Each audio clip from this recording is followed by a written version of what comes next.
અને કચ્છના બારોટ શેષમલજી, જેને રામદેવજી હારે કહુંબો લીધેલો, પછમના પાદશાહને પુકારી જુઓ કુંવર અજમલ તણો કામ કરશે, એ અજમલના કુંવર હારે જેને કહુંબો લીધેલો એ કચ્છના ભુજના બારોટ શેષમલજી. અને શેષમલજી જયારે રામદેવે આ જગતને છોડ્યું ત્યારે વચન આપ્યું હતું કે તમારા કુળનો માણસ કહુંબાનું પોતું લઈને આવશે અને પાતાળની ધરતીમાં હું પ્રગટ થઈશ અને એ પોતું તમારો કુળનો માણસ માગશે, તેથી માનજો હું રામદેવ પાતાળમાં આવ્યો છું. એ શેષમલજીના દીકરા પણ આજ હાજર છે, શામળ બારોટ.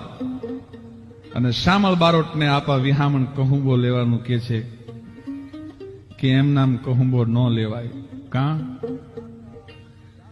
કે 400 વર્ષથી બાપ અમારા કુળમાં શેષમલજી પછી કોઈએ કહુંબો નથી લીધો.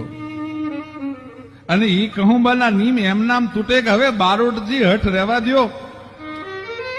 ઓલું 400 વર્ષ જૂનું પોતું હળી ગયું છે, પોતું લાવો તો આપણે કહુંબો કરીએ. 400 વર્ષ જૂનું રામદેવજી ઈ પોતાને વિહામણની યાદી આવી ગઈ કે હું બીજો કોઈ નહીં, હું તો પછમ ધરાનો પાતશાહ રણુજા વાળો મારા વચન પ્રમાણે આજ પાળિયાદની ધરતીમાં પ્રગટ થયો છું. ઈ ન્યાથી એમ કહેવાય છે કે પોતામાં પીરાણું પ્રગટ્યું.